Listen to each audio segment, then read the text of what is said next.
السلام عليكم ورحمة الله وبركاته. تابع معانا للآخر عشان تعرف أخبار مهمة جدا عن مشروع الباي الضخم. التبني المؤسسي الشامل لباي مسألة وقت فقط، إشارة من القوة العظمى. إعادة ضبط الدين أمر لا مفر منه. لماذا يستوفي باي الشروط الأربعة الحاسمة؟ استحالة انعكاس المصدر المفتوح واللامركزي.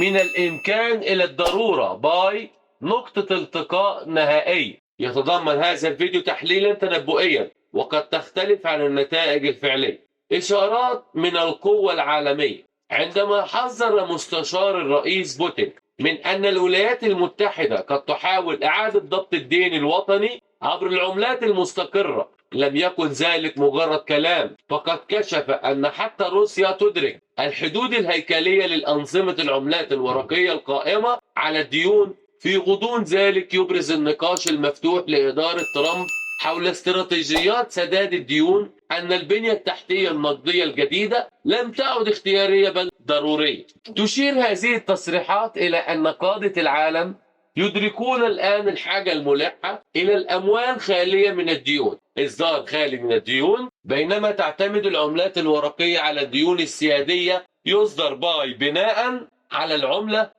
والتحقق والمساهمات المعاملاتية. وهذا يتماشى تماما مع هدف إعادة ضبط الديون دون توليد التزامات جديدة. التخزين كآلية توازن. تعمل مكافآت التخزين السنوية البالغة 20% في باي كمثبت اقتصاد قابل للبرمجة، حيث تحل محل دور البنوك المركزية في تعديل أسعار الفائدة، كما تتضمن استمرارية التداول وتوازن الاستهلاك. شبكة الثقة تتمحور حول الإنسان من خلال دمج عملية تعرف عميلك KYC من التحقق بالذكاء الاصطناعي.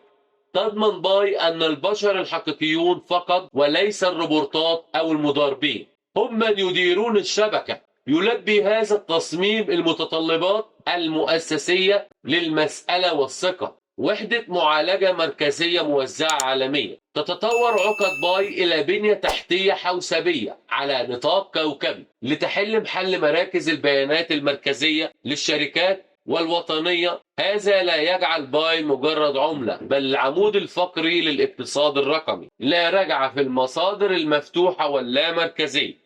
مع تحول الشبكة الرئيسية المفتوحة الكبرى وسلسلة توتال باي إلى مصدر مفتوح بالكامل، يصبح التحول لا رجعة فيه. حتى لو انهار التمويل التقليدي، حتى لو تعثرت البنية التحتية التقليدية، يمكن لنظام باي البيئي أن يحافظ على نفسه بشكل مستقل. هذا يشير إلى النقطة التي تختفي فيها البدائل الأخرى فعليا. الخاتمة الاستراتيجية. تشير كل من روسيا والولايات المتحدة الأمريكية من زوايا مختلفة إلى نفس الحقيقة: انهيار التمويل القائم على الديون. يحل باي في آن واحد التناقضات الأربعة: الإصدار والتوازن والثقة والبنية التحتية التي لم يحلها أي نظام آخر. لذلك فإن اعتماد باي مؤسسيا ليس مسألة إذا بل متى. الاستنتاج التنبؤي. الاعتماد الجماعي الباي أمر حتمي ومرتبط بفترة زمنية لقد حددت الواجهة النهائية للتطوير النقدي العالمي بالفعل، واسمها باي.